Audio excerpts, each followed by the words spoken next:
તો સુરતથી મહત્વના સમાચાર સામે આવી રહ્યા છે, જ્યાં સુરતના ડિંડોલીમાં મારામારીનો એક વિડીયો વાયરલ થયો છે। ત્યારે વિડીયોમાં 2 થી 3 વ્યક્તિઓ દ્વારા હિંસક હુમલો કરવામાં આવી રહ્યો છે। 10 લોકોએ હથિયારો સાથે હુમલો કર્યો છે, જ્યાં અંબિકા ટાઉનશીપનો આ વિડીયો હોવાનું અનુમાન છે। ત્યારે પોલીસે ઘટના મામલે વધુ તપાસ હાથ ધરી છે। તો મહત્વના સમાચાર સામે આવી રહ્યા છે સુરતથી, જ્યાં દિવસે ને દિવસે અસામાજિક તત્વો જે છે બેફામ બની રહ્યા છે। સુરતમાં કાયદો અને વ્યવસ્થાની સ્થિતિ કથળતી જાય છે, ત્યારે સુરત ડિંડોલીમાં અસામાજિક તત્વો મારામારી કરતો હોય તેવો એક વિડીયો સામે આવ્યો છે। ટીવી સ્ક્રીનના દ્રશ્યો તમે જોઈ રહ્યા છો કે જ્યાં અસામાજિક તત્વો છે એક વ્યક્તિ ઉપર હુમલો કરી રહ્યા છે। 2 થી 3 વ્યક્તિઓ હિંસક હુમલો કરી રહ્યા છે। 10 લોકોએ હથિયારો સાથે આ હુમલો કર્યો છે। ટીવી સ્ક્રીનના દ્રશ્યોમાં તમે જોઈ રહ્યા છો, આ દ્રશ્ય કોઈ બિહાર કે યુપીના કે અન્ય કોઈ સ્ટેટના નથી। આ દ્રશ્યો છે ગુજરાતના, જ્યાં ગુજરાતની શાંતિ ડહોળવામાં આવી રહી છે। ગુજરાતમાં કાયદો અને વ્યવસ્થાની સ્થિતિ દિવસે ને દિવસે કથળતી જાય છે, ત્યારે વધુ એક મારામારીનો વિડીયો સામે આવ્યો છે। સુરતના ડિંડોલીમાં મારામારીનો આ વિડીયો સામે આવ્યો છે। ત્યારે આજ મુદ્દે સુરતથી સંવાદદાતા બળદેવ દેસાઈ જોડાઈ ગયા છે। જે બળદેવ, વાત કરવામાં આવે સુરતના ડિંડોલીમાં મારામારીનો એક વિડીયો સામે આવ્યો છે, શું છે વધુ વિગત? જી મહેન્દ્ર, આપને જણાવ્યું કે સુરતમાં 3 થી 4 લોકોને એક ટોળા દ્વારા ફટકા મારીને મારવાનો વિડીયો વાયરલ થયો છે।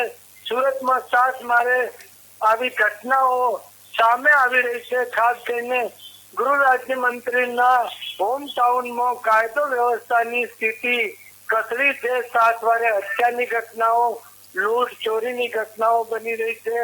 પોલીસમાં કોઈ પણ જાતનો અસામાજિક તત્વોમાં ખોફ ન હોય તેવું જોવા મળી રહ્યું છે। સાતવારે વિડીયો વાયરલ થઈ રહ્યા છે, ત્યારે ડિંડોલી વિસ્તારમાં 3 થી 4 લોકો પર ટોળા દ્વારા લાકડાના ફટકા મારીને હુમલો કરવામાં આવ્યો છે અને સમગ્ર વિડીયો વાયરલ થતા પોલીસે હાલ તો આ વિડીયોને લઈને તપાસ હાથ ધરી।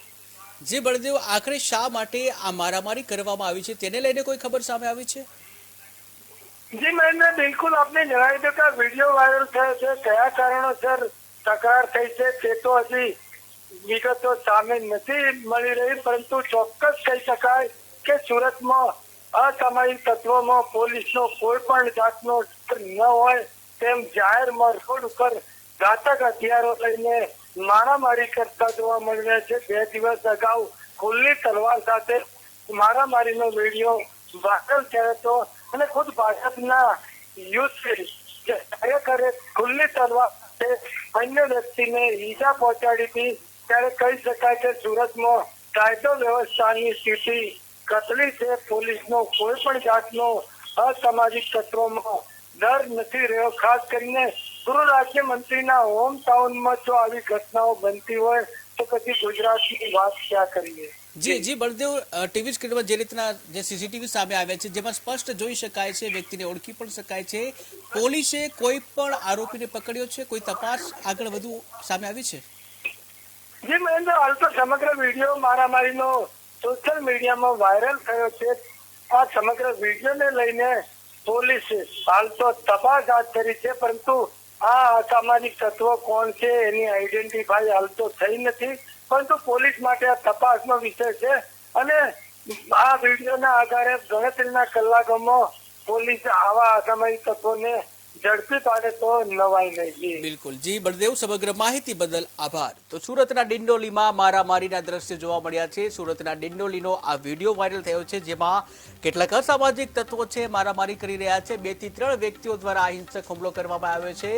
અંબિકા ટાઉનશીપનો આ વિડીયો હોવાનું અનુમાન લગાવવામાં આવી રહ્યું છે, ત્યારે પોલીસે હાલ તો ઘટના મામલે વધુ તપાસ હાથ ધરી છે।